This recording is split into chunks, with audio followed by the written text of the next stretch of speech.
We're celebrating 70 years of News Channel 11 in Bristol, Virginia, and we're here at the Birthplace of Country Music Museum.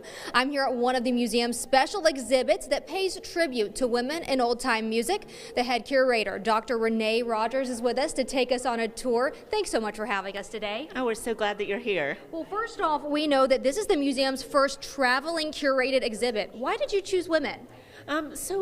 So much of the history of music has been told through the stories of men.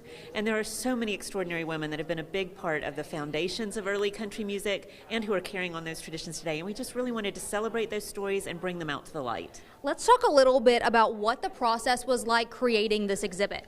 You know, it was like 2.5 years worth of work to get to the point where we now have something that people can see, from research and just figuring out what the topics were and then creating it from scratch. But it was so much passion and energy that went into it that when it finally came to fruition, it felt like it was the best feeling in the world. And now, as we walk through this exhibit, I know that there are some household names in here like Dolly Parton, Loretta Lynn, people of that nature, but you also, include other women that helped pave the way in this industry. Going back even further, honoring the women like Maybelle and Sarah Carter, as well as Etta Baker. Tell me why you wanted to explore those roots. Well, we wanted to be clear that women had always been a part of this music and that it wasn't just something that was a more modern phenomenon, but also some of those women are so foundational, but they're not household names. A lot of them are these hidden heroines that you just haven't heard about, and so being able to share those stories were really important to us. And let's talk a little bit about this exhibit going on the road. I know that, this took, like you said, so much time, so much passion was poured into this.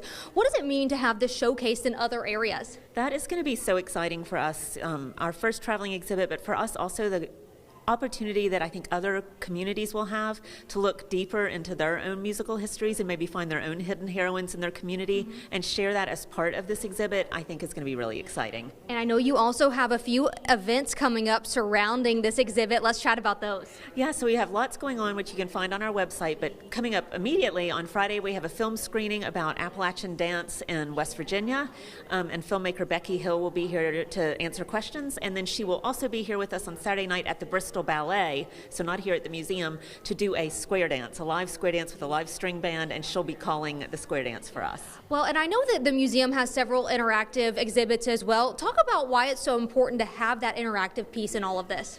For us, having an experiential museum, I think it has a bigger impact.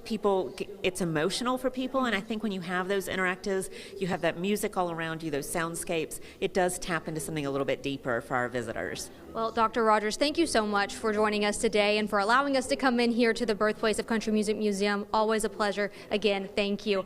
But I've Endured Women in Old-Time Music is on display here at the Birthplace of Country Music Museum now through December the 31st. The museum is open Tuesday through Saturday from 10 until 6 and Sundays 1 to 5. Sarah?